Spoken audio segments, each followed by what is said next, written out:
Hello and welcome back once more. And 2-0 for Alliance is the current state of the game here. Alliance really did well in that game. I really loved their lineup. They had this pushing synergy in it with the Shaman, with the Venomancer, Luna Aura and everything, and Timbersaw in front of it. It really worked out for them. Do you think Speed Gaming could have done anything against it? I mean, honestly, the one thing that Alliance really needs to be congratulated on these first two games, they've come up with really specific strategies and have drafted beautifully according to them. They have clearly gone into this whole drafting phase of knowing exactly what they want and what kind of strategy they're going to go for. Game 1, they went for that really interesting Naga Siren strategy that they set themselves up with. Game 2, this very aggressive lineup where they're able to utilize that mid Shadow Shaman plus the extra Luna Aura for a really good pushing strategy. They also had the dire advantage this time, so being able to utilize that to be able to pick up that early Roshan, you know, it's just obviously Alliance are coming into these games very prepared, and it looks like Speed are just kind of scrambling, trying to figure out what exactly they're going to do. They don't seem to have a real clear plan. I mean, if you look at the draft comparison, both Game 1 and Game 2, when you look at Speed's draft and you look at Alliance, you see a very specific strategy in mind for Alliance, and it feels like Speed Gaming, they don't really have that. They don't have that this concerted thought of what exactly they're going to go for, a plan in mind. So hopefully that changes up in Game 3, but that's just something that has really struck me, is Alliance is come to this match very well prepared, and they're really making their money's worth for that extra $10,000. They really do, and I'm really happy to see them back in shape. I mean, as said, they have been struggling a little bit as of late, so it's really great to see them all creative again and not just like going for one strat and that's about it, as that seemed to happen at the end of the last few events. But yeah, as it is right now, I'm really happy. Those games are enjoyable. I mean, that Serpent Ward block, body block, however you want to call it, I've never seen something like that. You haven't seemed all too surprised. No, you actually saw that before. Yeah, it's been something that's been going on lately. Is a lot of teams have figured out Shadow Shaman on the dire side. It's just pretty much at any point in time you're just able to throw down those Serpent Wards and get a free Roshan. It's really obnoxious. It looked sweet. Yeah, it was just like, oh, free Rosh at like 10 minutes in the game, whatever. But yeah, it's a really powerful strategy, and Alliance just took that into their whole entire push strat and obviously pretty much cleared the board with Speed Gaming. So I don't know, Speed Gaming, again, back to the drawing board, maybe thinking about what they're going to go for next. Obviously, they banned out all the split pushers and took away all the rat DOTA elements, and they still couldn't take on Alliance. So hopefully they have something a little bit more even-keeled in mind for Game 3, because there's a lot of money on the line, and they're already down 2-0. Indeed. So do you feel like it's a big disadvantage if you're already down? I mean, a lot of people say it actually doesn't matter too much. We're just playing the game as it comes, blah, blah, blah. It's normally the standard answer you get from any kind of pro player when you ask, like, does it... Well, there's definitely one big thing is you definitely get into streaks. So that's why a lot of times you see teams go 2-0 in a best of 5, and then the other two games come in for the other team. You definitely get into, after winning a game, you start getting that momentum. You feel good, you draft well, and you just feel generally good about the game, and you feel more confident, and it usually shows in your play. A good example of that would be like PBS versus Speed, where in Game 2, when they had that big game, they were able to take out Speed Gaming in one game, and then went on to the third game and decided the series just by utilizing that momentum, and you could see the confidence of them facing up against these giants, but still being able to come out on top really shows in your play. So I think there is obviously Speed are at a huge disadvantage right now, but you definitely can't put them behind them. The chance of them being able to come back and take 3 games in a row is very it's there. It's very there.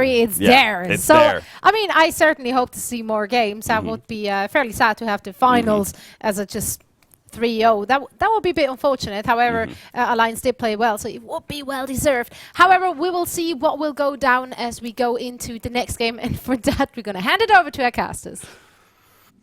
Thank you very much, Zoe. And we are cutting now into our wonderful game where we go into game number 3. Speed Gaming versus Alliance. Speed Gaming over on the dire side, Alliance over on the Radiant side, and we are over on the European side of the world as far as servers go. But as far as co-casters go, we go to the other side of the world. It is Go West, where the skies are blue and clairvoyance lives. Welcome back here to the broadcast. Toby, it's good to be here as always, man. What can I say? The last 2 games have been fantastic. It was just such a pleasure to watch Game 2, and now that some of the people are saying, of course, Kat mentioned it during the interlude there about how the Rasta thing has been being done in the past, and it's something I've read upon on the threads a couple times ago here and there. I wasn't so much amused about the body block thing. I always thought that was a possibility ever since Dota 2 Roshan. That's how it works. But it's like, as you put it, man, 10 minutes free Rosh. That was just not an idea that occurred to me. They didn't even have to wait for it. Like they went in like 6 minutes. Like, oh, all these up. Let's go in. It's time to go. Like seriously, they had no care in the world if they had 10 words watching them in the process. It just said doo drop Rosh casual and. But it kind of just is one of those things where, like, you see how fast Roshan can go down with other combinations. So we haven't even seen this guy yet, and I wonder if we see him now in this game. But we haven't even seen, like, Bristleback. Alchemist is now being banned out too. But if you like stacking on the negative armors, it was almost like the time when Visage would walk in with like a medallion of courage. You're like, hey, let's go Roshan, hey, and you do that kind of stuff, and it goes down really quickly. And with Shadow Shaman, you remember it, but you didn't really expect Roshan to die that fast or have that much control. And the fact that Serpent Wards, I didn't realize they last for so damn long. Like, you started up, you lock Roshan into a corner, and you're beating down him the entire time. And then the enemy arrives, and then you take time out to fight them, and then you go back in to continue Roshan while you're still fighting the enemy. And then they walk into the pit, and the wards are still down, while Roshan's dead, and you're using the wards to attack a hero. It's like, holy hell, like, the longest ulti in history right there. Yeah, well, it definitely seemed like it had much more of an impact, because when everybody's low level, I guess the pace doesn't really pick up that fast, as levels are low and item progression is just not there as optimal as it could be 20 minutes down the road. But I really do think that that's gonna see a change. Simply put, that's gonna see a change. I'm not sure if it's the pathing that's gonna change or how Roshan interacts with his targeting, but that for sure right there, it's going to see a change in the next patch, and I'd be darn surprised if that didn't occur, because I don't want to call it imbalanced. I don't want to call it broken. It is. It just has such an impact on the game, though. Why do you take away our fun, Clairvoyance? Maybe. No, I think so. So you're going to be one of those people. You like saw her voice. The video that came out earlier today from Navi. I still can't believe they released that. What did they release? Well, they released a voice talking to Ice Rock. Oh, yeah? And I'm like, oh, no, he's a little bit private about that kind of stuff. It seems in this case it's fine, but he asked for, like, is there anything you want to nerf? Is there anything you want to do? And like, okay, so we adding Clairvoyance's list of Roshan fix with Mass Serpent Wards, huh? Oh no, I can't guarantee nothing. I'm just a caster, man. I don't know any of this stuff, because I even called like I thought the Naga Siren interaction with the Rosh was gonna change too, and we saw a demonstration of that in the first game when Dota just popped silence and still killed the Rosh, and the rest of Alliance kind of got out scot-free. I thought that was gonna see a change in the last patch, but it was never touched. So I guess the Frogman himself has laid down the ironclad rules, saying that it's fine. Like, it's not that big of a deal, or it might have been overlooked. I'm not too sure what to call it, and I won't really talk about a subject that I don't really understand. I personally feel that though these things have a bigger impact than they should in the game. That's just how I feel. Yeah. Well, right now we'll see the impact of Split Push. May the rats begin, because we have Nature's Prophet now coming in for speed gaming. Unless they like group up all together, but with a Crystal Maiden coming into the pool, I don't think we're going to be seeing that. When we get Nature's Prophet, Crystal Maiden, two great controllers, it also makes it very difficult for Loader just to select up an Enchantress or a Chen anymore, because Crystal Maiden's level of control over that hero is just obviously through the roof. So that's going to be problematic. You could just add something else like a Lifestealer or even Clinks coming the way of speed gaming again, and you'd be in a real pickle with Alliance as far as their draft goes. But they started off with something, again, very, very passive. EGM played a very good Venomance in the last game. He was very effective in the lanes, and we're going to get a DK. So speaking of passive, speaking of standard, this is stock old standard Alliance. They're not changing anything. They're not moving out of any kind of box right now. They're not trying to run a series of new strats. This is just DK for the solo mid, put him in the hands of S4, put Venomancer onto bottom lane, keep it babysat, maybe pick up something nice and big that can push down towers. They may still go the Enchantress Chen, but they're going to look to take a lot of early towers very early on. I kind of almost want to see, like, if they are going to do that, we see Pugna in the hands of Loader. And you just push down the towers with the Enchantress. That's what I was wondering, if there was going to be a key pick coming in. we haven't seen any of Pugna, as you said, Bristleback, Pugna, Slark. Not a single match mentioned in any of the previous 2 games. And I'm quite surprised. Those heroes have been dominating the metagame for quite some time now. If it's not just at the public level, definitely at the competitive level as well, within Chinese games as well as some of the Western games. And you know, I recall just a couple of the lands that even Alliance weren't able to keep their position in. Bristleback was like a hot pick, and it just gets like, oh, there it is, yeah. Finally, the mention. I still think that Pugna hero is so powerful. Like, I'm actually surprised that it gone through 2 games. But once again, the versatility of this patch right now is that the draft, so long as you orient it accordingly on your own lineup, instead of trying so hard to try to counter up on everything what the opposition does, you can actually just end up with an outpick because you have overall better heroes and a better strategy. And it just seemed like both games, Alliance just had the superior strategy, and that's what it really came down to in the long run. So let's see if Game 3, if they can three-peat the process and go on with the story, because right now, man, I'm really hoping that Speed Gaming can pull a fast one here right now, and maybe a little bit of fanboys, intertwined with it, but I don't want this to be a 3-1 landslide. Just not feeling that one. See, I have a slight feeling it could be, though. See, I sit on both sides of the fence here. Like, I know you're friends with all the guys at Speed Gaming. I also, I'm friends with a lot of these guys too. I was playing with Sing Sing last night, and I know they need a big morale boost. Like Sing Sing told me, we played a whole lot of scrims last night and failed on every single one of them. So they're not going into this with a positive outlook right now. But at the same time, I'm sitting there going, well, I kind of also want to see Alliance give some kind of win behind their sails, some kind of confidence, and a 3-0 win is going to mean so much more to them, confidence-wise, going into the new tournaments of 2014. They kind of need this. They really need this. Speed Gaming, they need it as well. And if they fight back in style through a full best of 5, then they should also have a lot of confidence behind them. And that would potentially crush Alliance, and you expect them to get 4th position this weekend. But that's what we're looking at right now, mentally. The pressure on both these teams and what they need to get, the win to give them momentum is just so important right now. Alliance need a 3-0 win. They should not settle for anything less. I really don't have to add on much, man. But me being me, you know, I'm just gonna reiterate on some of those points.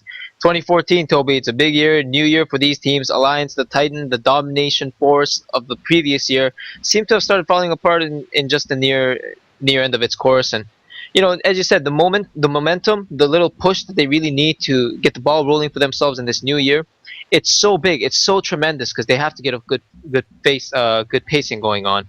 And in terms of footing and pacing, Speed Gaming not coming out of the best one on their own. You know, had to depart China not on the best terms, and as you said with Sing Sing, they had a struggle with the scrims recently, but I know they had a struggle in China as well. And you pointed out nicely how they were on foreign soil, so it was important to note that.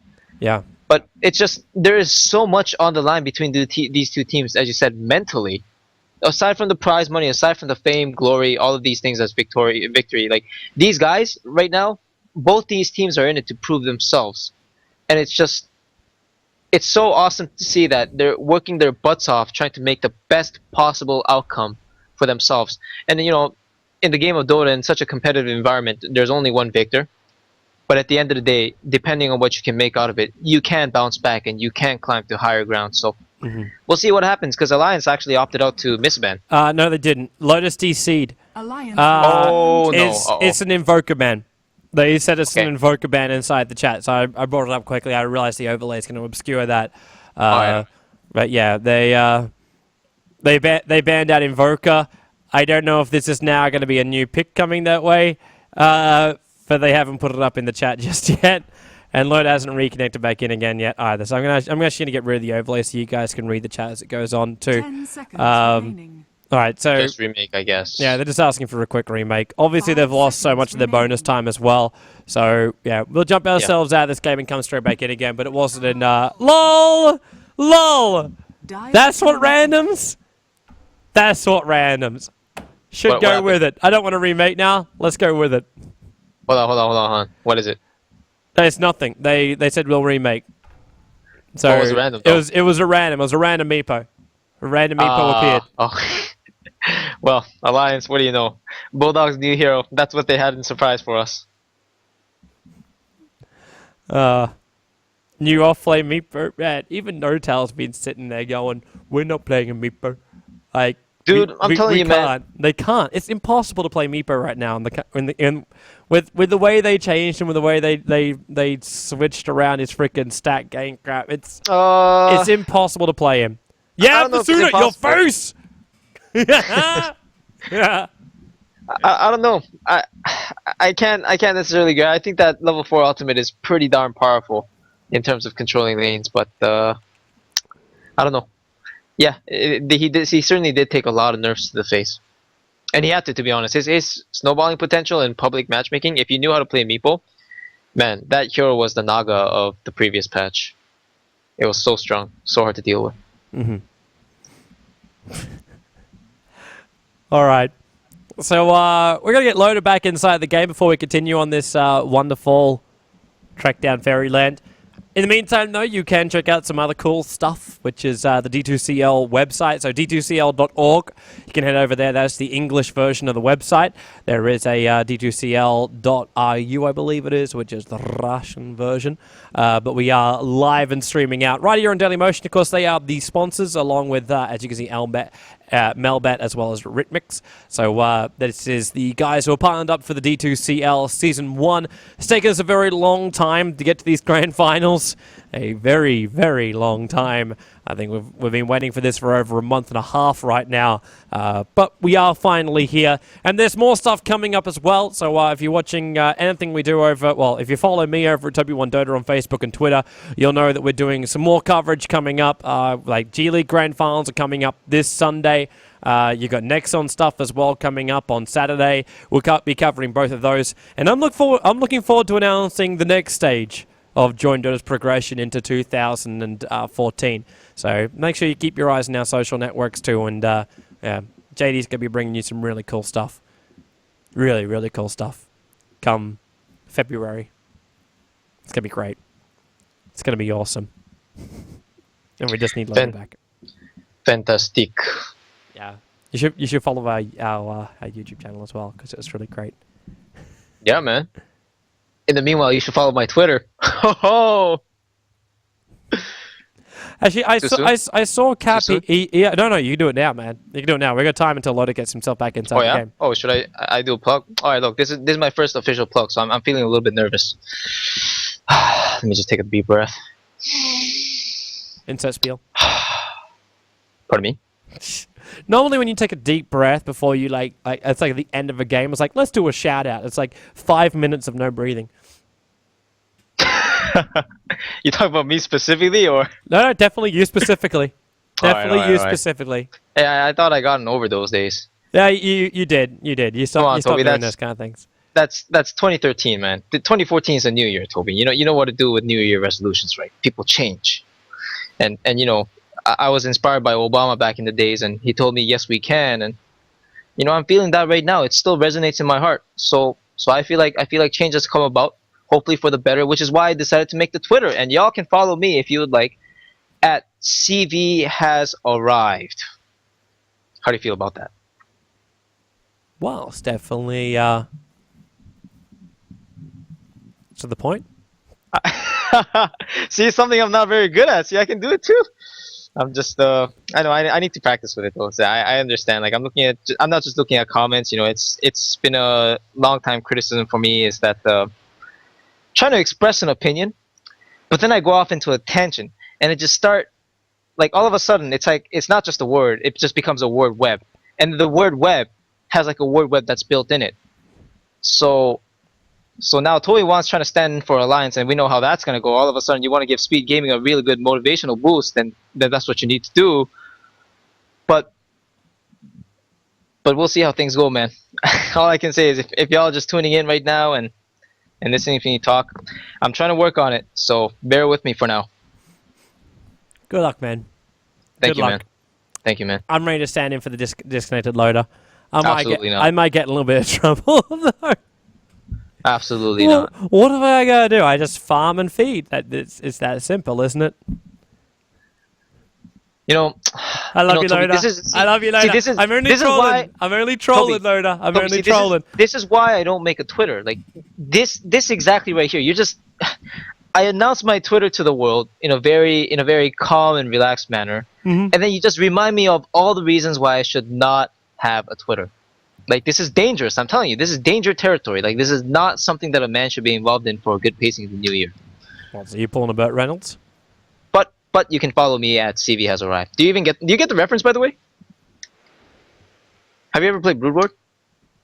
I played a little bit. Oh, it's meant to be Carrier has arrived. Is Yeah, it? that's right. That's right. See, I like to refer to myself as a joke. The carrier has arrived, but this time it's So CV using has a StarCraft term for a Dota Twitter. Toby, I'm a man for the people. All right, there is.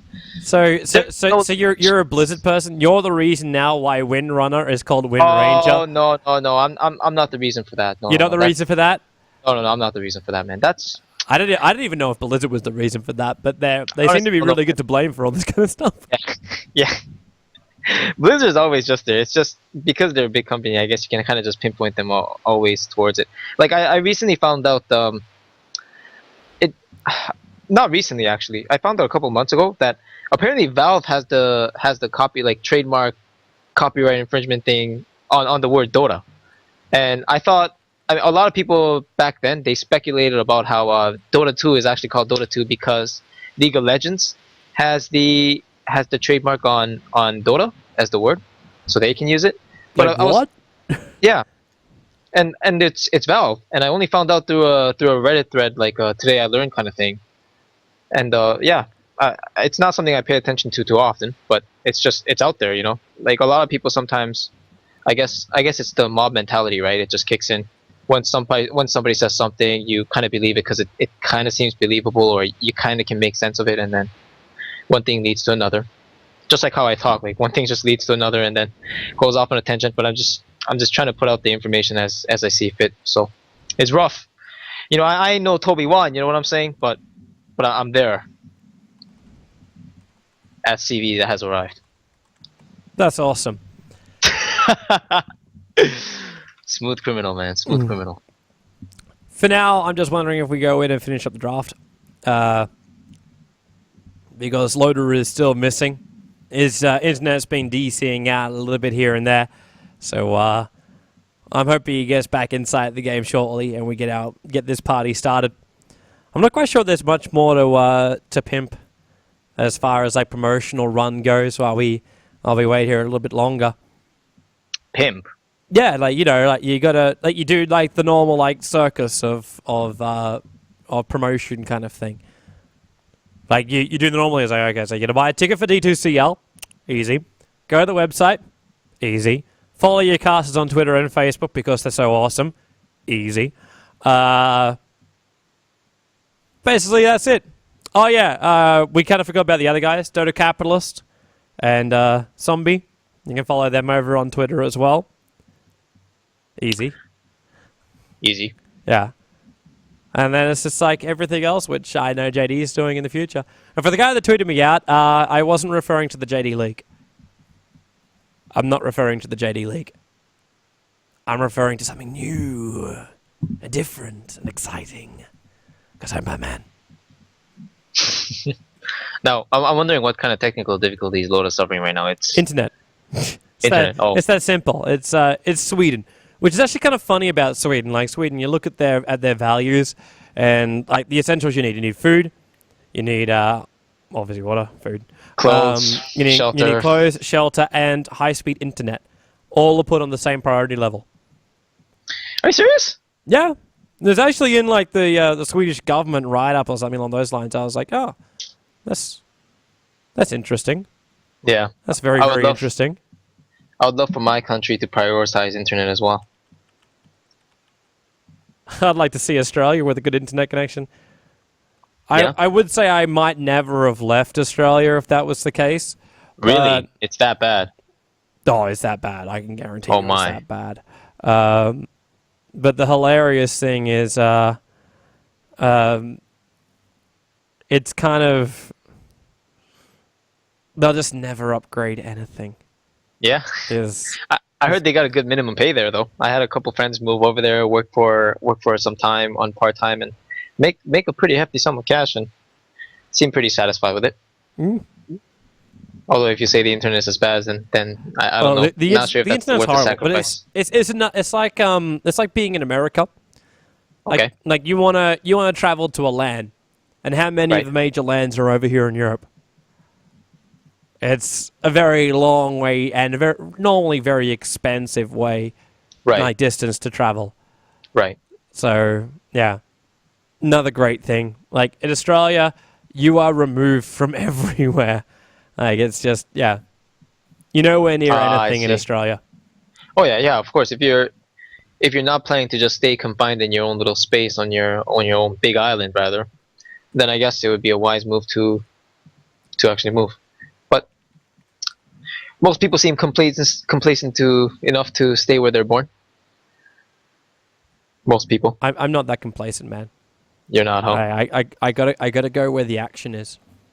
You know, Toby, I thought I thought you'd be more patriotic. You know. In my Really? head, you're a patriot. Yeah. Wait, so, I mean, so if you're- you're expecting me to come onto a live stream and go Aussie, Aussie, Aussie? Oi, oi, Well, oi! Well, if you're not literally Hitler, you're patriotic, right? I'm See, just kidding. I don't think you're gonna get that reference. I prefer the whole thing of I'm part of the esports world, which has no boundaries of countries. That's what I'm saying, Toby. See, I like that. You know, I'd love to join you in your movement. Maybe you can start a trend on Twitter or something like that. But Like yeah. it's just hashtag global esport global esports, huh? or global life. Could you go global life? Is that why I'm looking at broadcast channel number 1, join DOTA.com, and there's an Australian flag right there, That's Oh, just th- that's just. conspicuously just there. Well, I am Australian. I'm not English. I'm not going to put an English flag there I see. because I'm not English. I'm Australian. No implications of anything being wrong with England. No, an Englishman understands if an Australian puts an Australian flag and not an English flag. All right. If you say so, man. I say so. I say so, which makes it law. I trust you, dude. I trust you. You're a man of wisdom, so I understand. Oh wow, they actually did find a stand-in. I can't believe it. Yeah, it looks like Lotus having too many issues. So Misery's going to come in and stand in for Alliance right now. Let the Twitters go nuts about it. And we see, like I don't know if you saw it too, like MYM was talking about, they changed the head banner. I'm like, it's let's tweet out. It's like, ooh, a new MYM squad's on the way, is it? And everyone's like instantly, oh, it's Misery and Pycat. It's Misery and Pycat. The reunion, huh? Yeah. The comeback. I found out some info about it all. They're here to put the youngins back into their place. Is that right, Toby? Obviously. The Axis powers to our alliance, here to aid their conquest today, but here to destroy them tomorrow. Loader is now hang on. Loader's starting his computer. Maybe you were joking when you said like it wasn't internet. It was something more. Like he has to Yeah, I restart had a his computer. feeling. Because just as you said, like I know I said really kind of thing, but it was more of like a curiosity thing. I do understand that Sweden has fantastic internet. I mean, I checked out the GD studio, and I think they're based in Sweden. Correct me if I'm wrong. Yeah, Stockholm. Their stream is oh, man, that quality is insane. And I know JD has improved their stream of recent times, and I'm hearing all these good comments about the Daily Motion stream right now. Just the European internet in general, like in my head, that's luxury internet. I hear you guys get like 100 megs down and possibly 1 gig down. I stuff like that. have faster speeds on my phone here in Germany than my parents have on their landline in Australia. Yeah, okay, but to be fair, phones are pretty fast these days. Come on. Whereas the remote internet is faster than a cable plugged into your house. That's the problem with Australia. Yep. All right, Toby, what phone you got, man? I know. No. It's free advertising. I'm doing that. Oh, I have whatever phone a sponsor wishes to sponsor the next tournament with. Yeah. Nah. well, why don't you just say iPhone then? Because then you'll get a big sponsor, right? Yeah. It'll be good. I'm down with that. Yeah. Or maybe a Samsung Galaxy. Do they even have those in Europe? I don't even know what the standard phones in Europe is. In North America, it's like everybody's got a Galaxy and Android variations of it, iPhones. I don't know, man. 2G, 3G, 4G, 5G, 6G, 6G1, 6GS. Your mother, your I father. have something that lets me do Twitter and Facebook and make phone calls. What more? And VK. What more do I need? That's it. I don't need all those fandangle gadgets that... I still find it very disturbing when someone like checks in at a location. Oh, I'm here for dinner with 4 other people. I'm like, no, that's how people stalk you. I'm not doing that. I will never activate that. It's like, oh, I'm happy to say I'm on this flight going from here to here because that's kind of okay. But if people are like, Right. oh, so Toby's now down at the local Turkish restaurant having a donor, and all of a sudden they realize that he's having a standard order with some mushroom sauce, some lettuce, cucumber, and capsicum.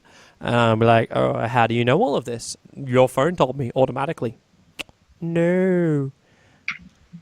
Well, looks like the goal is being given by Aki. Yay! Doesn't seem like it's working out. I guess I gotta say that it's good that the game is going to be on its way now, but that's really unfortunate, man. This is a big finals, and mentally there is a lot on the line between these teams. At least, I guess, for our Alliance, the compensation is that the 2 games that they had Loda with, they secured the victory, and I'm not too sure how the 3rd one will go. I don't want to make any judgments yet, but I gotta say it's always tough for standards. I just saw Loda come back online on Skype, so I got a funny feeling that he might be watching from the sidelines for this game. Oh gosh. But, well, the game actually hasn't started, so Yeah, the admin has just realised everyone's saying go go go.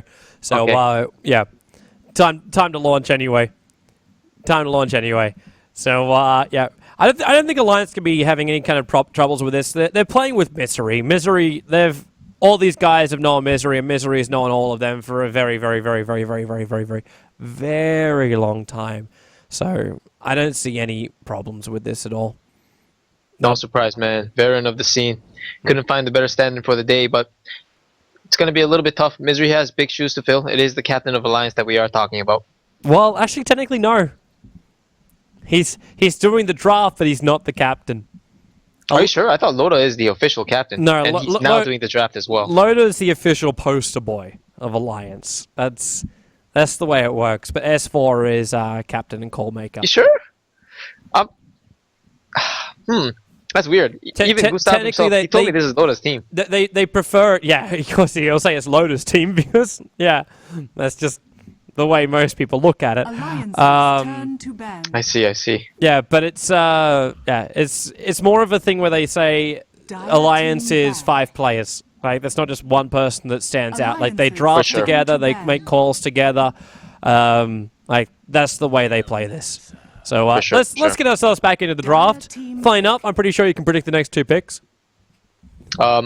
Actually, the Do you way they're remember? taking their time with it, to be honest, I don't. I remember Alliance's next pick, which is Dragon Knight, the Nature's Prophet, as well as Crystal Maiden. Okay, those are right. Yep. Now, the way they were taking their time with it, I was thinking if they're going to pick difference or not. But it looks like they're going to go on the same course. And Alliance, I think they're going to be content with the Dragon Knight pick either way. So there it is.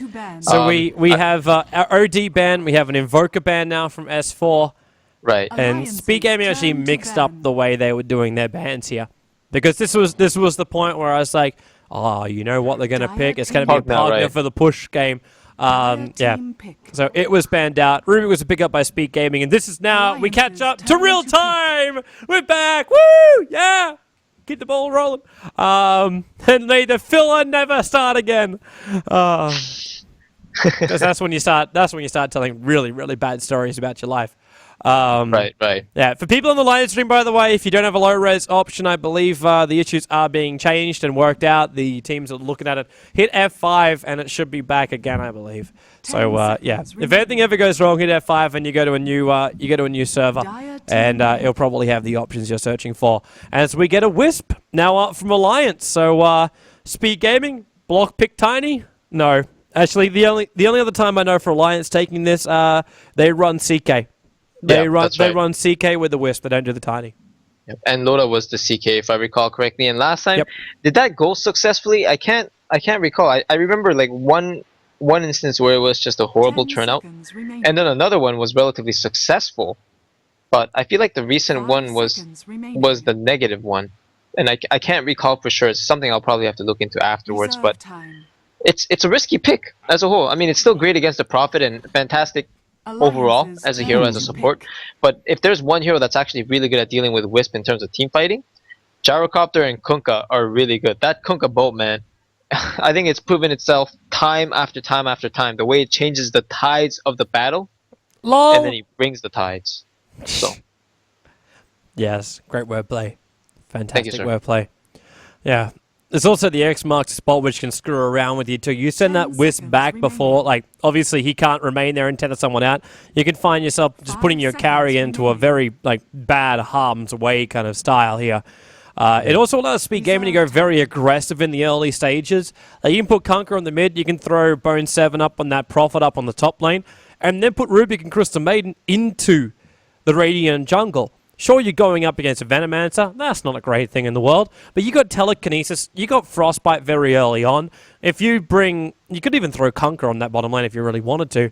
But if you put some other aggressive hero, it could just be the Gyro. And you get a Rocket Barrage in towards that mix-up as well.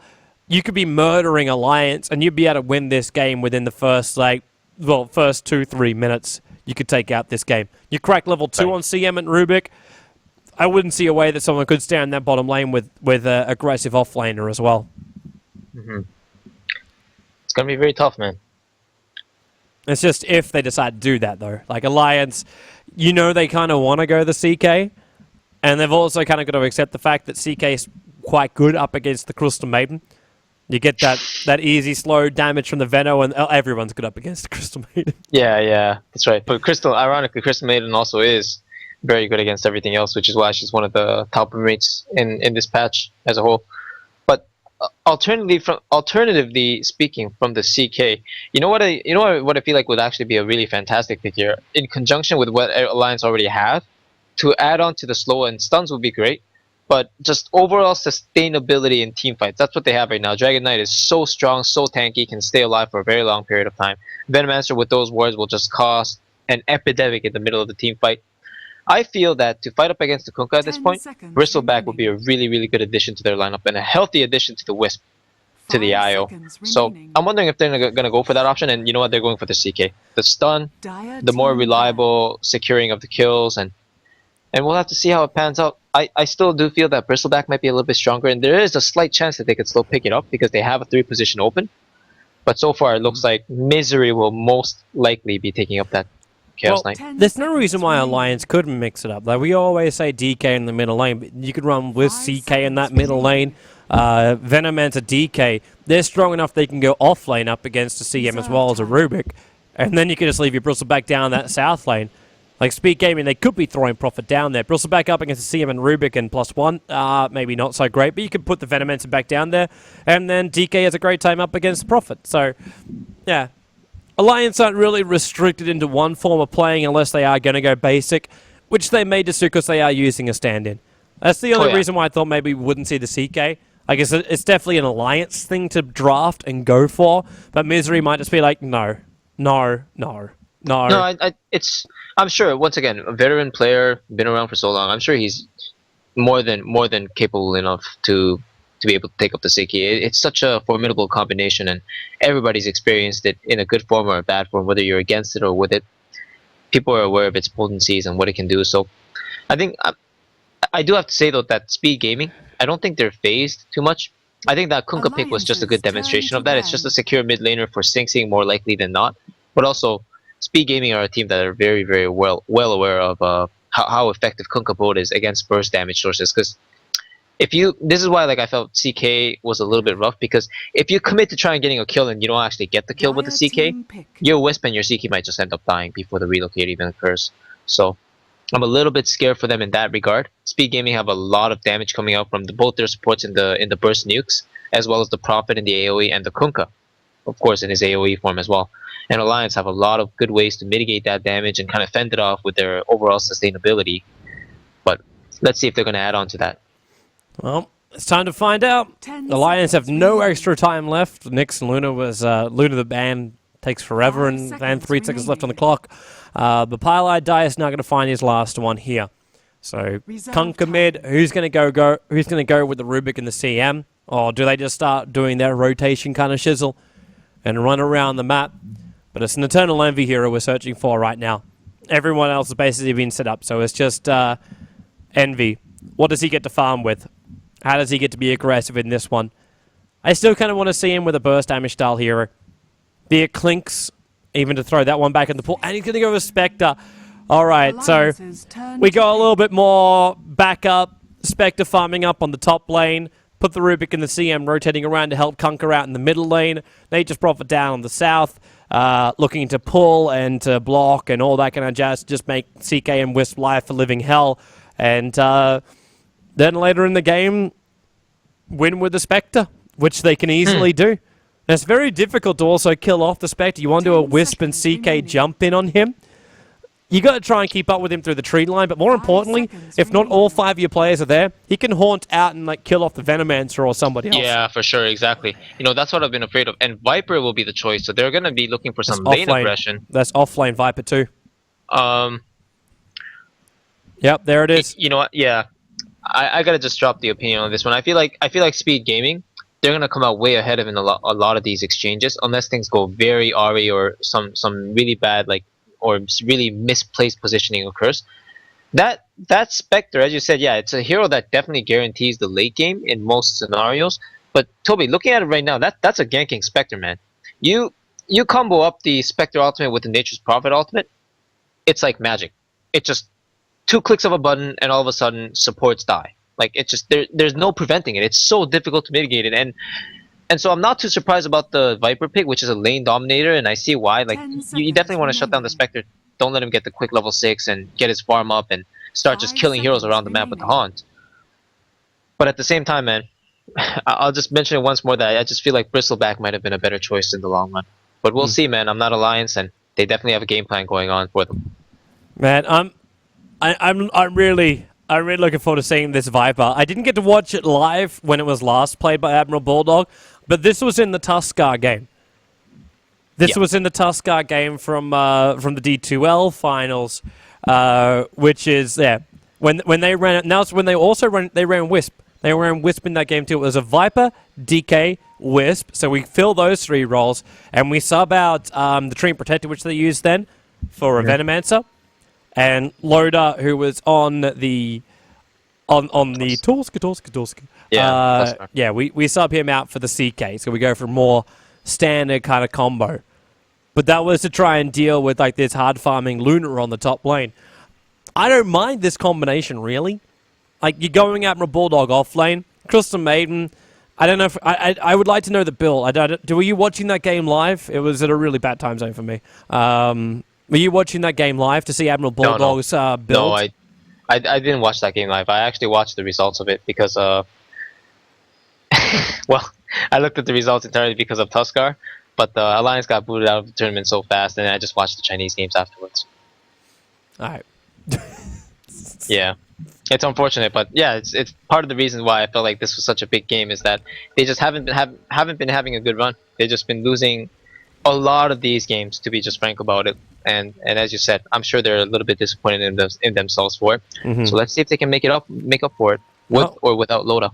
We're going to find out, man, but let's run through our lineups, and we'll start with the team which doesn't have the replacement. So Speed Gaming heading out through North will be Eternal Envy as the Spectre. Sing Sing is taking up the role as the very pimped out Conquer. He has the entire set. The artillery of the Crested Cannoneer. He has a full set. Bone 7 will be taking up the role as Nature's Prophet, Alwi 2000 to Crystal Maiden, and then Paladite taking up his Rubik, which he is a lot. I'm so glad he's playing Rubik again. EGM will be taking up the role as the Wisp. S4s here as the Dragon Knight. A little bit further up, Misery DOTA, our stand-in for game number 3, will be in having the hands of the CK. RK is the Crystal Maiden, and they're already up on the North lane, which means Admiral Bulldog's going to get the safe lane on the bottom. They've pulled in 1 Tango. He's already got 8 Tango charges himself, as well as a healing salve. They're looking for someone to come and check out that top rune so they can get first blood and just move into, correct me if I'm wrong, they just want to go aggressive tri-lane with this one, stick it to the man. If they can get the first blood off here, they'll get a really good start. But they need a reality if that Observer Ward's already down looking for him. And this is a really scary tri-lane, to be honest. I think this is actually a really risky move for Alliance to do. I feel like Speed Gaming's tri-lane is actually a lot stronger when it comes to shutting down aggression, because they have a lot of sources to return the damage, and Spectre as a whole, with that poor man shield, he's going to be very, very tanky against this lineup. But hold the thought. Envy! The Chaos connected already. Misery's got the Chaos Bolt for now. He's looking for the stun, but with both Aoi as well as Pilot behind him, there's no rift back, and he gets 2 seconds on the stun. RK doesn't have another Gale for now. EGM just keeping that tether going. Now, at least make Envy burn through a little bit more of his mana. But that poor man's shield was really saving his life just then. Yeah. This is why I feel like the Tri-Lane is not going to go in their favor. Look at how much damage they took just to do that damage to Envy. And Envy is going to be able to heal it up. He has the tangles that are being given to him. But he can also just walk in a salve, and you know what? He's walking in a set of tangos on his own. Yeah, they have to, because look at Pilar as well as Aoi. Like, you want to share your tangos around here? They've only got a set of tangos between the... Well, one set of tangos each, which means Eternal Envy, like, every 60 seconds he can use that. But that's not really going to help him to survive on this lane.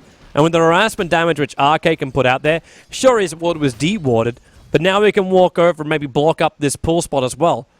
But then again, do they even want to do that? Like, do you really want to block up that pull spot? Because it's almost worthwhile to let him pull so you can get the Venomancer in a good position for a Gale or Wisp and CK to get a combination off. And honestly, I just feel like the CK could actually get gone on at any given point. As soon as Aoi has the spell up, which he does, and Spectre's decided to pick up the Desolate at level 1, so he doesn't have the dagger for the chasing aggression, but he certainly does have the damage if he can find his target isolated. And in a Tri-Lane versus Tri-Lane scenario, ironically, believe it or not, it's actually pretty easy to find an isolated target, because as soon as the battle goes down, some of your heroes are going to be scattered. So, once again, I just feel like this Tri-Lane is going to go in favor of speed gaming very, very soon, and I'm not too sure exactly when, but I feel like it's imminent, so long as the supports don't actually stay away from Eternal Envy so far to try and maximize efficiency. You mean like they're doing right now?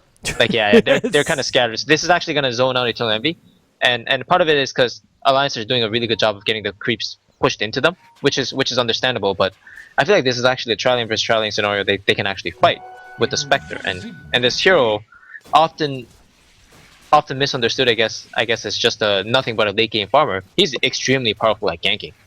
Yep. So, we'll see. I want to keep my eyes too on that bottom lane. Like Admiral Bulldog, we should probably look towards the middle lane first, though, because Pilar is here with an Invis rune. So if he can get a telekinesis, then S4 is going to be in trouble. But got a feeling that they kind of know something is up. Like Aoi's hiding in the tree lines for now. S4, he's just keeping his distance here. No risk. If they got the kill on him then too, it would have been one of those critical moments before the bottle could be up and running. I say that the bottle is already up and running. But it would cause some issues for the DK. But the bottom lane is where I want to keep my eyes peeled, man. Like, you got Admiral Bulldog down here as a Viper. He's 7-1. He's gone 1-1-1 across the skill build right now. Bone 7, 17 for 6. Top lane, Envy. Maybe now they've finally done their thing, but it looks like they used both Bolt as well as Rift to initiate on him. And EGM, damage from the tower was too high. Aoi 2000, one attack won't be enough, but with Bone 7 now cheaping in, he takes the first blood. Aoi is low, but you got RK as well as Misery trapped between 4 players of Speed Gaming. There's got to be on the telekinesis. There she is. Pick Misery back up and throw him in. And Bone 7, it'll be a double kill for the TPing in Nature's Prophet. What a nice time to have Phase Boots come in, fight it up, and take 2 kills. It's 3 in total, in fact, for Speed Gaming. They take out the entire aggressive tri-lane.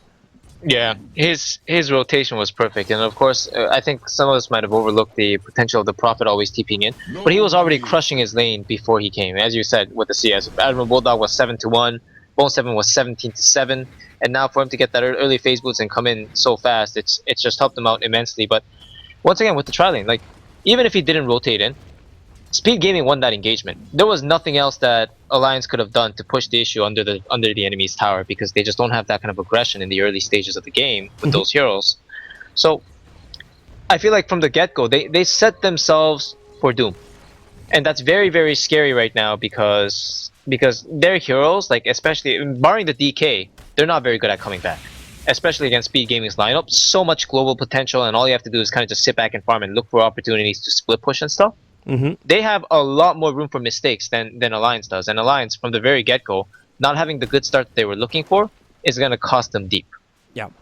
But at the same time, man, like, okay, Prophet goes up there, he gets 2 kills, that's great. He abandons the lane to go into the jungle to finish up his hand of minus.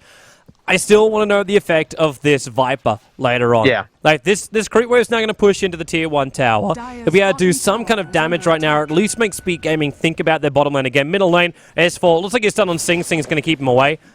And he goes down, has to bottle up, and he'll send it back. But Aoi rotates in again to try and kill off S4. And S4's had a really good start towards his middle lane.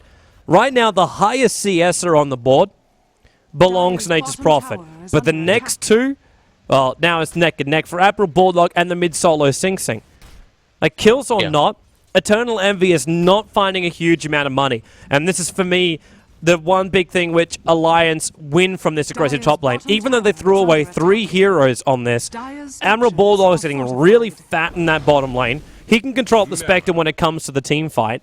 And then you've got Spectre, who is not finding enough farm to really get anything. Like, he can pick up Orb of Venom as well as Boots of Speed right now, and he's back to being broke.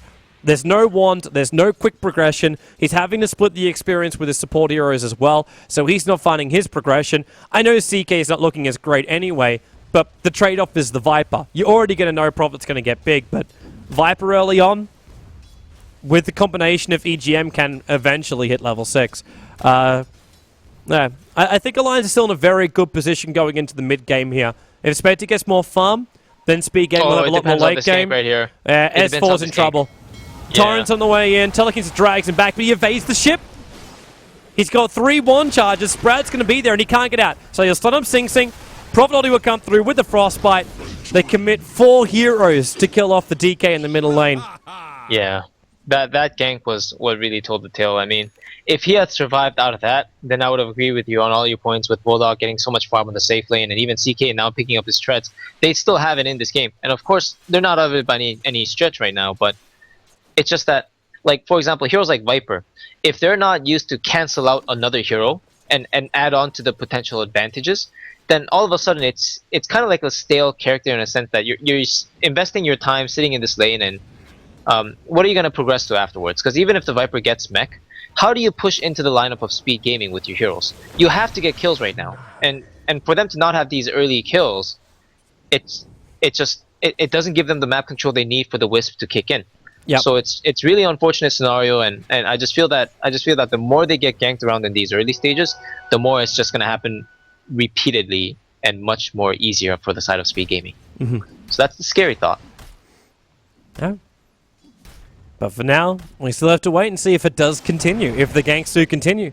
Sing Sing just keeps farming up in that mid lane, even using his bow to farm. Yeah. It's so expendable now. Like, you can just, every 40-50 seconds you can throw it. It is actually worth, like, it's similar to a gyro. 2 seconds stun. Envy, they got to keep going. The Gale from Arcade is off target. They'll pull him back in again. The tether will get the slow. But Spectre now triggers off the ulti. And again, Bone 7, that Prophet ulti. It does so much damage bouncing around him. One last second to kill off EGM. And also, Misery on the run. Sing Sing, X, Torrent, just to ensure the kill. But the kill was guaranteed. But again, we see how many players are up here. S4's pushing at the middle lane. They put 4 players up on the top lane. Paladin was forced off, and now Owie 2000. Breathe Fire is off cooldown. Okay, now it is. But if he comes back in again, maybe he can find a kill. Dragon Tail stun. Oh, Owie's overstayed his welcome. Tether gives it the movement speed. Breathe Fire is the kill. There's a new TP coming in. That's going to be the Rubik here, but it's already too late. Freebie to S4. See, I'm still not saying that this is worth it. For Speed Gaming? Yeah. I know Eternal Envy's not dying, and he's now starting to get, like, Ring of Health up and running. But I'm still questioning if it's really, really worth it.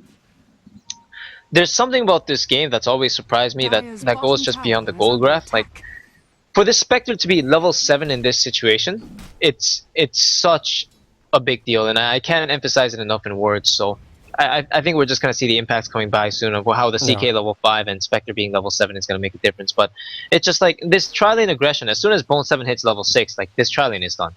Toby, I really think that they just walk around the map, try to secure kills elsewhere. There is absolutely no way they can contest Speed Gaming in any shape or form. As long as Speed Gaming have their ultimates up, every single Alliance hero that goes to top lane and tries to fight will die. Every single one. Against the Alliance, against the Haunt. Paladin now, they're initiating, but they weren't ready for S4. It was Invis on the side. He moves into a position so the Breathe Fire will connect on both the Crystal Maiden as well as the Rubik. Admiral Bulldog, he doesn't have enough life points to survive, but now there's a 2-second stun. Misery's rotated in, so they're going to pick up 2 heroes of Speed Gaming for the Viper on this off lane. And S4 into Dragon form, they want this tier 1 tower as well. More importantly, that was a mega kill spree that just went the way of S4. That's a lot of money. Yeah, I think that's the biggest deal of that story there. Bone 7 not only dying in that situation, but giving the kill up to the DK. that Viper stayed alive quite a long time, and he doesn't even have his mech yet. So it just goes to show how tanky he is. I think if Speed Gaming decided to avoid fights, it would have been a lot better for them. Yeah. But as it stands, they decided to take in, and Eternal Envy didn't haunt in for any extra backup aerial support kind of thing. Yep. So yeah, Alliance coming out ahead in that exchange, and Eternal Envy gets a little bit of space. But this part I agree with you is that it's actually not that big of a deal right now for Eternal Envy. Just get a lane for like a couple minutes or so. Yep. He needs to catch up, and of course he is actually far ahead of a lot of heroes, considering the situation. I don't know if you also noticed too, but we now have a Wisp with level 6, as well as Earn. They gave him a little bit of space in the middle lane, and he was farming up one of the camps on the side too. So we've now got to add the global potential of IO. Where that ends up going, I'm not quite sure, because you still only got a 3-3 combination on CK. It's not the magic mark. Normally CK is like 2 levels above, and you got a 4-4 combo, or if you're lucky, you're up to level 9, you got a crit to add on to the back of that too.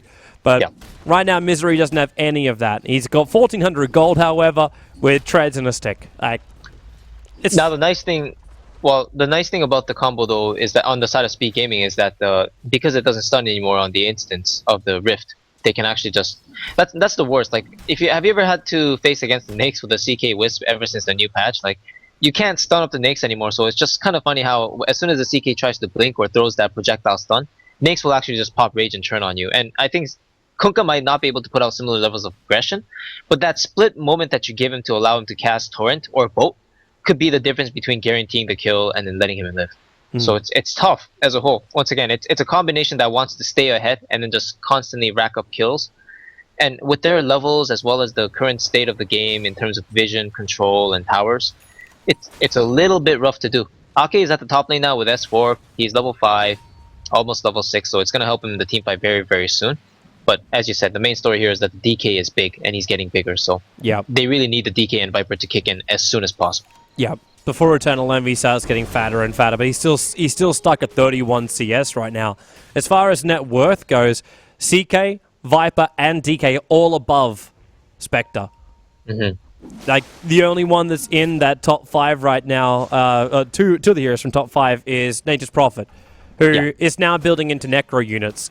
Now, that's a nice thing to have when you're going to be looking at your split push, but you've still got a Wisp that, for me, it's kind of like when we said before, like, oh, there's a clockwork there. You're not going to pick a Nature's Prophet because you're going to get ganked on the offlane. Ever since Shadowblade will never get selected either, you just don't think about it. So it's one of those things. EGM, he's a long way up right now, and he might be able to save his teammate. If they Wisp Oldie to go kill somebody in another lane right now, it's going to be perfect. The smoke movement coming from Speed Gaming, they went down, and now they've been spotted. Misery, he waited a second, pops the Phantasm, and now, also with Illusion Rune, Spectre throws the Oldie out. EGM's right behind it. It's frostbitten up, so he will go down, but the extra movement speed from Misery, well, the Spectral Dagger's trying to slow him down a little bit, and you've got Phantasm Solemn. That's not what Pilot A was searching for. He wanted a stun, he wanted a rift, but Sing Sing will drag him back, but that's 5 heroes again. Sure, they get the Wisp CK, but they're losing a tier 1 tower on the top lane. It's just, I feel like, I don't know if it's coming across that way, but I'm starting to sound like an Alliance fanboy here saying Alliance are always coming out on top. But for me, I'm just seeing these trade-offs as not perfect for Speed Gaming. Yeah. Right. Yeah. It's balanced in a way. Yeah. But I'm still thinking that the timer is ticking for Speed Gaming more than it is for Alliance. And when you commit 5 heroes in like that, including the Spectre, there's time the Spectre's not farming, and you just lost another tier 1 tower, you're losing more map control. And you're losing map control up against a hero like a Wisp, who for some reason is, ulti down at the bottom lane. I think it's just to get CK out in the lane farming faster. Oh, S4. Ooh. This is not nice. Ship's going to connect. Frostbite as well, going to hold him there. But Viper, throws the ulti out. Now we just go back to base. He realizes he can't run from that. But now the tier 1 tower in the middle lane is toast. Alliance have just taken all the other tier 1 towers within 14 minutes. Ooh. And one nice thing about picking Rubik against Viper is that it'll always force Viper to never get the Aghanim Scepter. Because if you do, what happens when Rubik steals the only spell that Viper actually casts is that he'll get the Viper ultimate as well, and it just becomes too much of a nuisance. So it's going to be tough for Admiral Bulldog in terms of his item progression. I'm not too sure if he's just going to ignore it as a whole and still get the Scepter, because it's so efficient with Viper. But we'll have to see how that goes. As Alliance, they're beginning to do their 5-man gather and push. S4 is very close to his BKB and also has a double damage rune in his inventory with his bottle. And yeah, it looks like they're not gonna calm down on the aggression. Misery actually picked up an armlet as well, so considering his situation, he's farmed up very nicely. Yeah. This is the point where Speed Gaming, like Alliance know that Speed Gaming are going to go for the trade. You got a Necro book up on Prophet. He's wanting to push out these towers. Torrent, ships. This will slow down the movement, and with the Spectre ulti and the Prophet Ultimate, Admiral Bulldog's low, and Venomance was even lower. The Meg Charge does go off, and that's allowing the Survivor just a second longer, but with the extra AoE stone from the Telekinesis drop, they're in a lot of trouble. Misery is battling up against Bone 7, and Bone 7 gets him on the armlet toggle. Admiral Bulldog, he'll go down, and Alliance, they overcommitted themselves into this one. S4 might make it a little bit more. The Wisp Spirits hitting hard. Owie, one more attack. Where's the Breathe Fire? It's not there, but the movement speed, 3 seconds. It's too long. Why are these seconds taking so long? Breathe Fire. Owie's in the corner. Triple kill for S4. Envy's forced back. I really thought then that Alliance had kicked the bucket, and they underestimated the power of Speed Gaming. But they hit back, and they get a 4-2 trade with the tower going down. Oh, you know what? First of all, that fight as a whole just demonstrated the power of DK plus Wisp. The sustainable region coming out of the Wisp at the back lines with the bottle as well as the urn, keeping the DK from 200 HP, raising him down to back up to 600 and then up to 900. And of course, S4 being so tanky, he's able to tank up the tower, kill it while killing heroes, and all of a sudden, Lion's looking really, really good in this game right now. S4 just picked up a BKB and still has 2k gold. Yeah. So basically, he made about 2k gold from that fight over the last 2 minutes. That is 1,000 gold gained per minute if you want to just count it that way statistically. That is absolutely absurd. But I also want to correct myself on one note that that was in the previous patch when you steal Viper's ultimate with the Aghanim Scepter. I think now, I thought it was that Rubik, when you get the ultimate, you get the when you get the Aghanim Scepter, you get the scepter version of the ultimate that you steal. And I thought you still steal sceptered ultimates without the scepter itself. But there's a ton of tongue twisters there, and apparently that's not the case anymore. So. Yeah. I remember I got in trouble for that on the live stream by the viewers one time. They're like, "Oh, you're wrong! You're wrong!" I'm like, "Okay, I'll never comment on it ever again." So I don't. No, I'm not a Rubik player, so I don't know. No. Push down middle lane now. Envy. He's just getting backed up. And Alliance again, though, like, they are being forced out in the top lane. And this is exactly what Nature's Prophet has to do. Don't be involved in the fight until you've really got to be. Just push your Necro units down, push your army of trees down, and force Alliance to at least lose something for this push. That was the goal last time, and Alliance they didn't want to lose anything, they just wanted to force it all. They wanted everyone from Speed Gaming to come back, and if they want to go for the trade, they just push fast so they get the better trade. That's going to be the mindset right now. Win fast, and don't let Prophet get any kind of foothold or map control, because if that happens, you're in trouble. RK, he might go down right now, left to turn and Gale. Prophet's going to come in, there's 3 heroes coming up right behind him, turns and Gales, but he's dead. Throws the Venomance holding off too, so Eternal Envy, he's gunked up in the middle lane, but there's no one that can follow up and make sure he dies here. And you know what else? In the meanwhile, Bone 7 actually picked up the tier 2 tower at the top, just as you said, with the split pushing going on. Yep. So this is just looking fantastic for Speed in terms of a comeback, in terms of a return kill and return objectives. But as you said, Alliance, they're definitely showing a very strong footing, and I never expected it to pan out this way. But S4 just leading the charge with that Dragon Knight. He's so hard to kill for Speed Gaming right now. They just don't have enough damage, because most of the time, Bone 7, when he goes in, he's already got the Necrobook popped elsewhere because he's split pushing. Like right now, he just TP'd to top and just immediately pops it. It's dedicated towards split pushing and nothing but split pushing itself. So in terms of objectives, yeah, he's trying to secure it. But teamfight is not, like, he's going to lose his teamfight strength, and they're stunning up the Necro, and I see it. Yeah.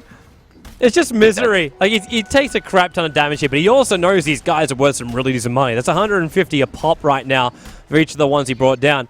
But you see his mana go from max to 0. Sing Sing, he's going to cleave X. He doesn't actually start off with a cleave. Instead, Envy, he haunts in. They won the Courier as well as Admiral Bulldog here. And they got one. Envy through the tree line. Courier's moving up. He's moving down. The phase moves were giving him the movement speed, but he couldn't get the Courier. But good gank by Speed Gaming. They get rid of Bulldog, and now they are the ones to claim a tier 1 tower. Yeah, this is so hard for Alliance to deal with. Especially when just as you call it, man, just when you have the CK at the top lane showing himself with the Wisp, and you know that CK can't return in exchange because he's out of mana or whatever else reason, Speed Gaming can force an engagement where it's always 2v5, 3v5, or any number in their favor, and they will win with the difference of the Kunkka boat as well as all the spells that they cast, because they're going in and taking the fight that they know they're going to win it. So It's just difficult for Alliance so long as their lanes are pushed in by the Prophet right now to deal with the global presence of both the Prophet as well as the Spectre. Ah, Prophet. Sneaky play. He realized Arke is trying to keep the creep wave out, so he'll just backdoor out the tier 1 tower. And Arke, he might attempt to deny right now. It's not going to be the easiest thing in the world. Looks like down the bottom lane, Crystal Maiden gets caught out with CK ulti a little bit late. And the tower does get killed off by Prophet. And Arke's not looking too healthy here. Like, he tries to slow him down. In comes Bone 7. Bone 7 could have possibly even triggered the ultimate just to take out that kill. But during nighttime, vision's not really that fantastic.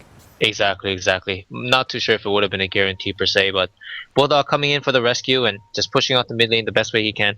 Now, the nice thing is that S4 did show his card there. He has picked up the Shadow Blade as the second item and followed up with the kill on AOE 2000.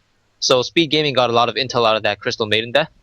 But at the same time, they will have to play a little bit more wary because this Dragon Knight with that Shadow Blade at 20 minutes with the BKB, he can solo up almost everybody on Speed Gaming. Almost. Yeah, I say almost, but actually not really. He can take out the Prophet maybe, if he's lucky with the Shadow Blade proc.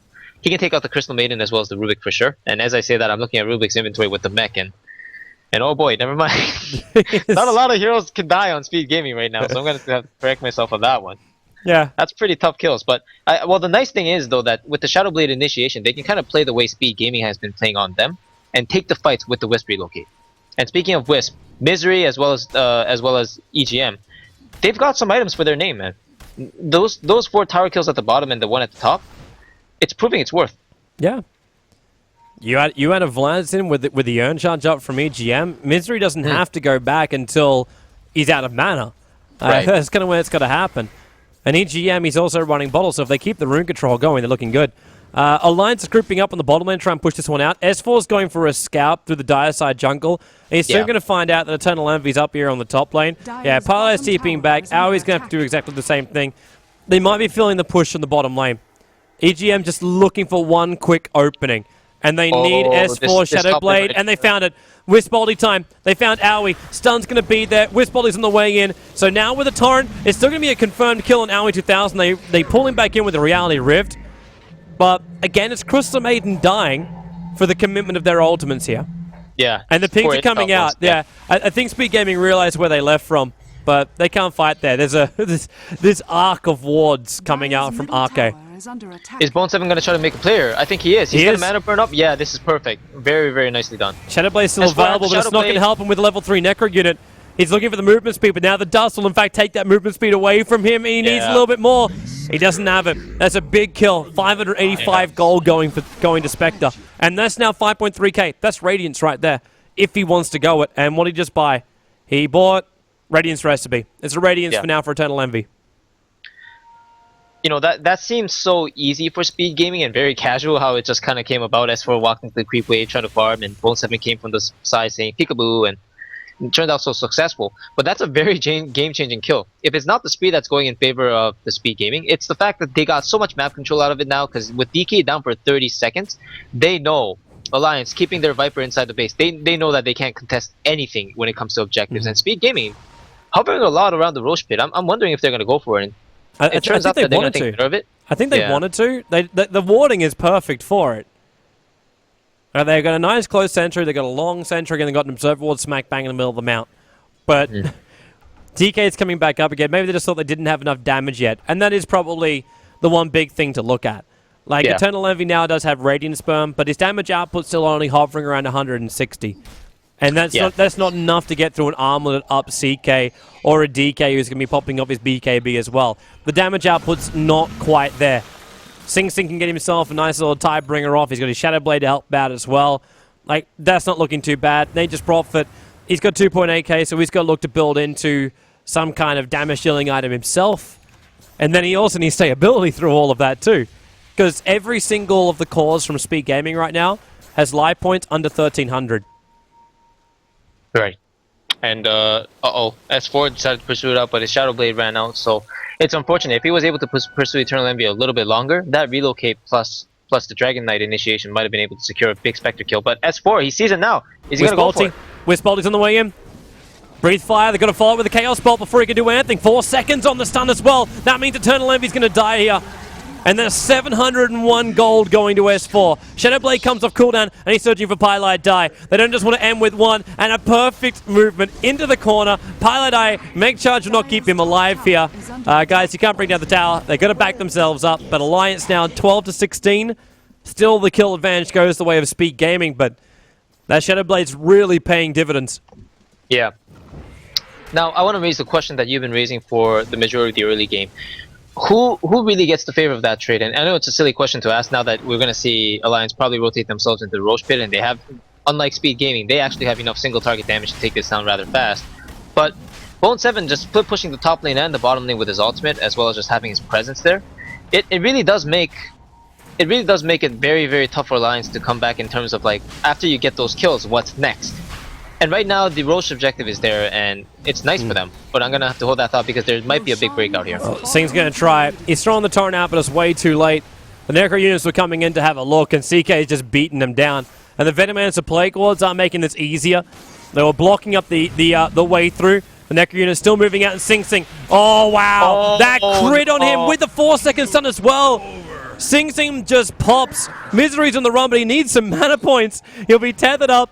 And now, well, he won't get the mana. They'll find Aoi in the corner. They don't have damage to kill him off. But Sing really being punished. And Wisp-Boldy, they're coming in for Pylite Die. 3 seconds on that stun. Maybe there's enough. The Gale will connect. They'll pick up Pylite Die as well. Dire's middle tower is under Oh attack. no, Sing.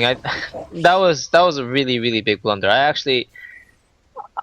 don't know what he was doing up there. Radiant's bottom Simply tower put, I is actually don't under know attack. why he walked down that way. It looked like maybe wasn't looking. Like the Necro unit was auto-passed down there Yeah. through the Plague And Ward, so it's like a almost- attack move. But it was, yeah, when he jumped down there, it's, yeah. Brain I fart get moment. the feeling. You know what I get the feeling is like I think like on their TeamSpeak they're like, okay, do we go, do we not, do we go, do we not, whatever, just kind of just decide in the heat of the moment. Yep.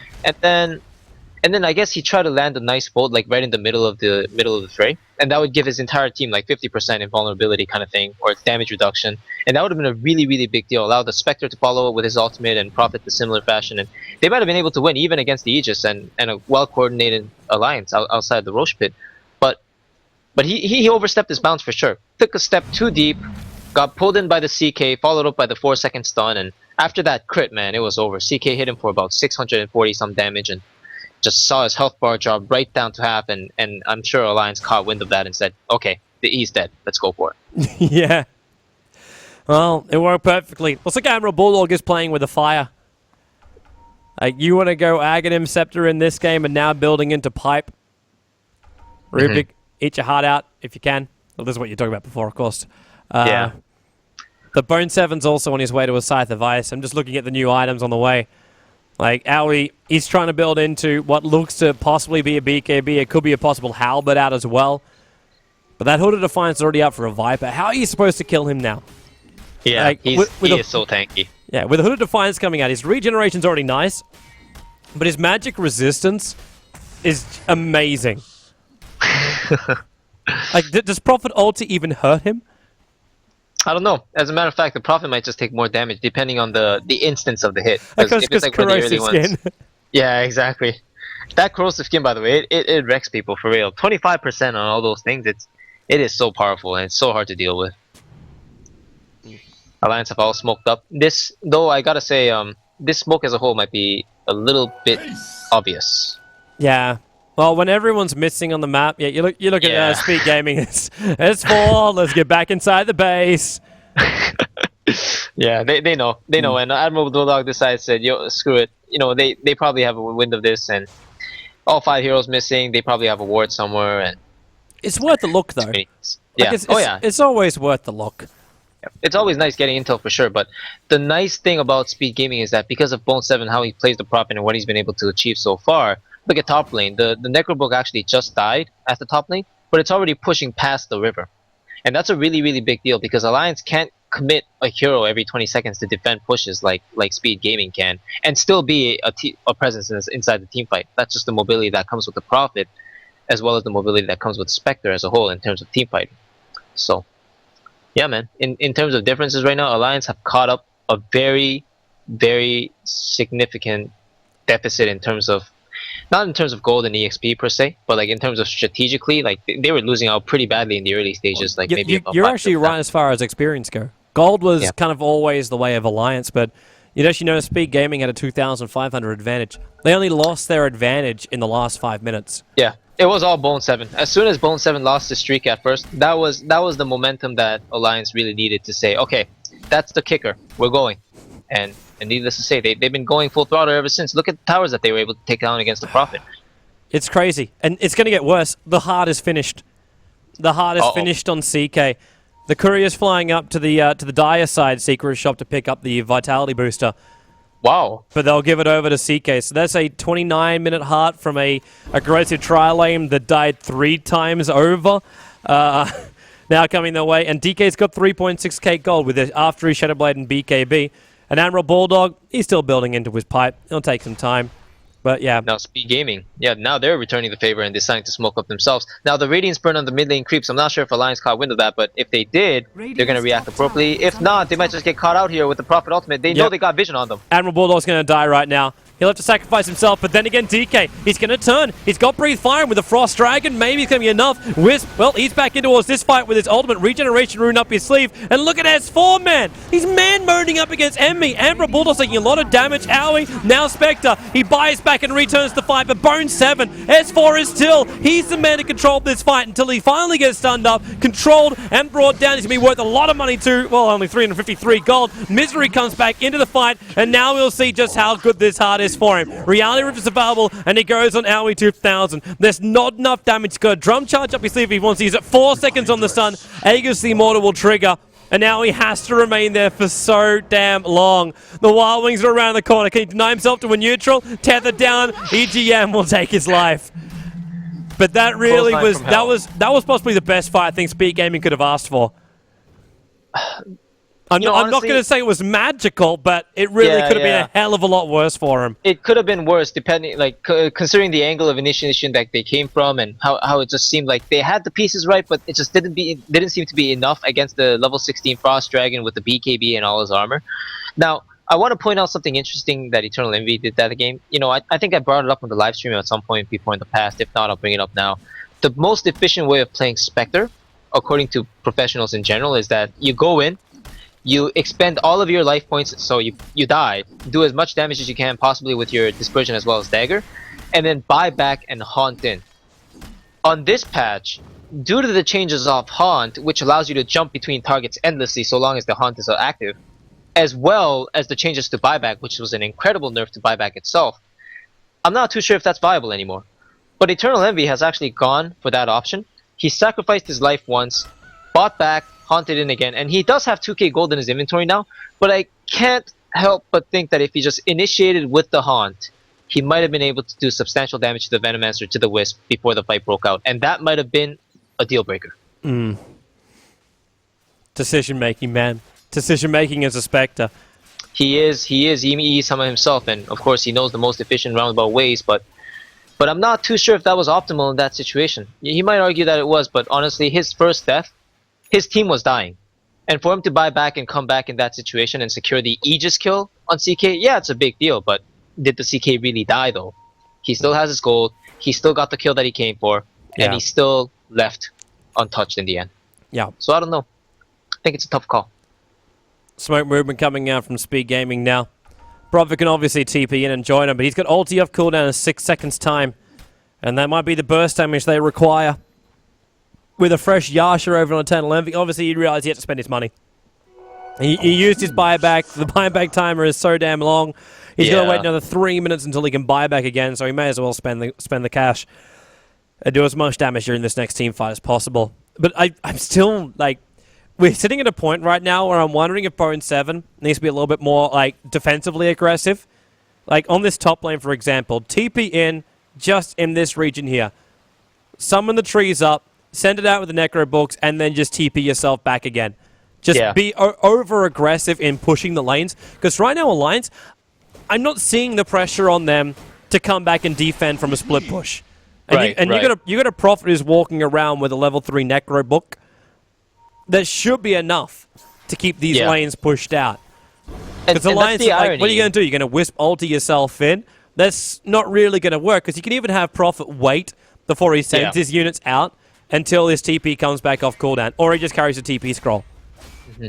Honestly, though, like I feel like that as a whole is actually in deference to some of the events that had just occurred. I mean, for the entirety of this game so far, even when his entire team was getting wiped, Bone 7 was the one that was actually actively split pushing top.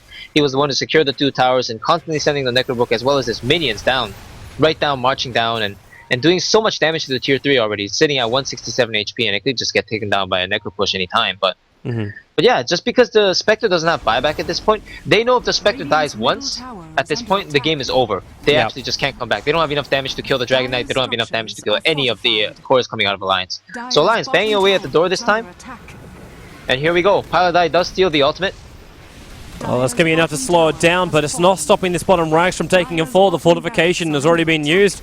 And look at they just leave the melee racks off his life and go objective straight over to the range racks. There's the oldie onto Pylai die from Admiral Bulldog. He'll cop a Spectral Dagger. That top lane is pushing in, but Prophet, his units are on the back of this. Now the TP has to come back from DK, and Speed Gaming have to find stragglers. Envy throws out the ulti. He's looking for an opening, and they're going to turn here, Alliance. Envy dragged back in again, and now ultied up. They're not even going to use the stun on him. They move up towards Sing Sing. This will be 2 of the cores taking a fall.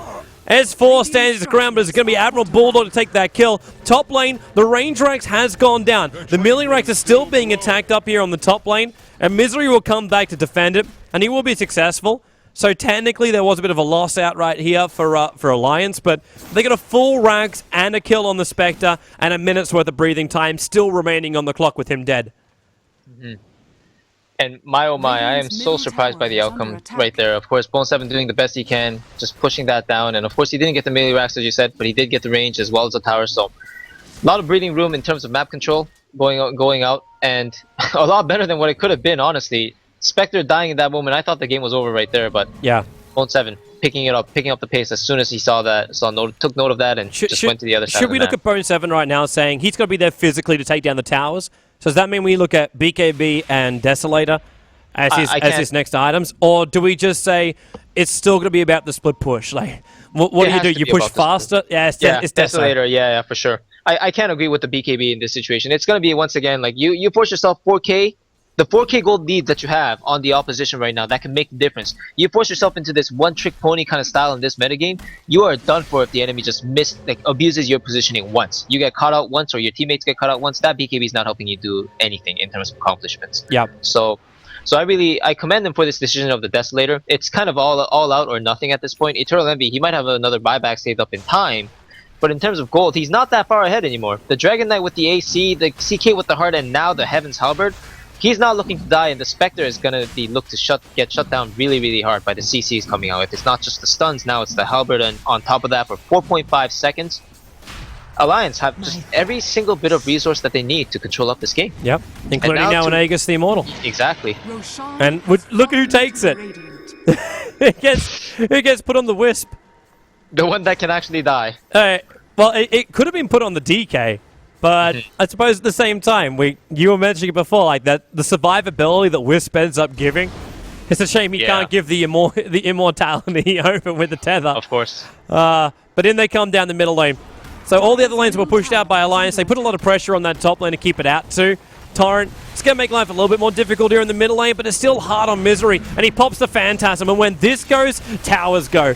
Tier 3 tower in the mid's gone, focuses on the range racks to start with, moves over towards the melee racks. There's still no fortification because it was used in the bottom lane before. So Alliance, they're going in for the GG push. Speed Gaming is now on Nether. They have the perfect fight here, or they have a GG call coming out. Ship's on the way in, EGM, mech charge, ship will connect, and Envy's out here, but Pylai die, stunned up on the front lines. He'll take a fall. Envy can't finish the job on S4. He's away to safety. Reality ripped in. Envy will now buy himself back into this game. Sing Sing, though, has been nailed down by Viper. Admiral Bulldog now throws the oldie off an Envy. He's forced to walk away. AGM uses the oldie to take, in fact, Misery and himself back to the base to heal up. Aoi stuck inside the base. Spectre might be able to get himself a double kill, bringing down the Viper. But Whistle will be coming back with the CK in tow. They're returning. Yep. They were looking for another kill here. They won't find it, though. The movement went out, and Bone 7 now just TP's out. But I should point out, top lane, that melee rack is finally being attacked, but they are still down now 2 racks of Speed Gaming. Oh, and S4, what a lucky person he is. He found the region rune at the bottom lane. He's going to be reinitiating on Eternal Envy. This is the game-killing kill right here. That could be the GG call right there coming out from Envy. The Frost Dragon doesn't even need to be up for this one. They can just push down the middle lane. There's no Phantasm, but the tier 4 tower will not survive. And without Eternal Envy's damage and survivability, even BT's kill off the creep. There it is. It stops the TP onto the creep. S4's hexed up, and Bone 7, maybe he feels now is a chance to fight, but he's being pushed up by Mega Creeps on the bottom. The throne is being attacked. S4 commits. BKB will pop, and the GG will be there. The winners of the first ever season of the Dota 2 Champions League. It will be Alliance going through 3-0 in the best of 3 grand final up against Speed Gaming. They didn't drop a single game in their semi-final up against Liquid. They didn't drop a single game in their group stage with Sigma, Fnatic, EG, as well as Virtus Pro. They are undefeated in the D2CL, and they take home the $25,000 USD plus the 25% of the ticket revenue. So, we'll find out the number of that one and publish it up later, but congratulations definitely go to Alliance. That's what they needed, Clairvoyance, man. That's what they needed. That's the spark which made it light the fire of Alliance coming into 2014. What can I say, man? The momentum that they were seeking so desperately badly at the conclusion of 2013. Could you have possibly paved a better opening to a new year, to a new season of Dota, aside from an undefeated streak? If they win this weekend, then maybe it would be the perfect start to the new year. That would be one way to look at it, dude. But any last thoughts before we jump over to both Zoe as well as Cap to get their thoughts on the games as far as Not the much, best of man. 3? It's just that they're still up and kicking. You know, I thought they were out of breath for quite some time in that game, especially in the early laning phases. But they kick back, and they kick back strong. And a couple just missteps, especially that Roche fight with Sing Sing walking up as the mid lane position. It cost him deep in terms of map control. So Bone 7 was doing as much as he can, but unfortunately when he died, because he had the mass concentration of kills and the majority of the team on his back at that point, it just started sliding down and things kind of crumbled as soon as the foundation was cracked a little bit and was exploited for its openings. So Alliance, man, what can I say? The man of the hour, probably S4 in that game specifically, but all of Alliance, as you said earlier, man, that's what the team is known for. Their unity, their synergy. As a team, they just put out the performances when they have to. And once again, in recent times, it didn't seem like that. But I hope the last 3 games, as well as the duration of this tournament, was able to prove that these guys are still a force to be reckoned with. Yeah. And of course, we do give a lot of props over to Speed Gaming too. They've had themselves a wonderful run through this tournament. They were also undefeated in a group with Liquid, Na'Vi, Mousesports, as well as Team Dignitas. They managed to go through undefeated. They did have a bit of a rougher run up against Sigma where they lost one of their games, but Speed Gaming, obviously TI4 contender. Question is, can they find that form again after coming back from China? This hasn't been the best start for them, but there's more tournaments coming up in the future. For now, though, us commentators are going to shut the hell up, and we're going to pass over to both Zoe as well as Capitalist back over on the couch. Thank you very much, guys, and indeed, congratulations to Alliance. That was an incredible game. I really, really, really liked their strategies and the picks according to the strategies they showed us in all those 3 games. And I mean, in the first one as well as the last one, it first looked like Speed should have it, but Alliance just got back into it. I did, however, also really enjoy how Speed played, and mostly in, like, some of their picks were interesting. I like the Spectre, not really common at the moment anymore. I mean, it used to, and it's still a really great hero.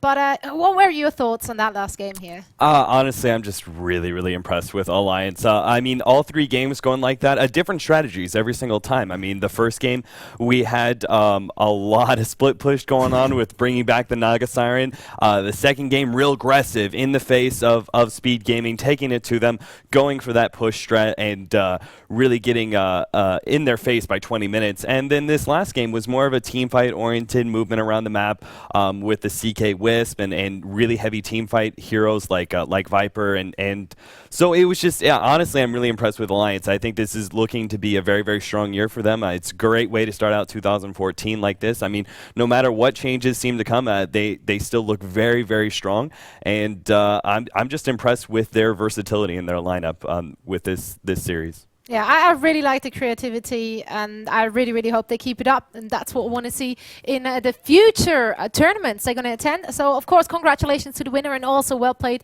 for the second one as well. And we thank you all for joining us here for the D2CL Grand Final Season 1. We hope for much more to come. Thanks a lot for tuning in, and good night.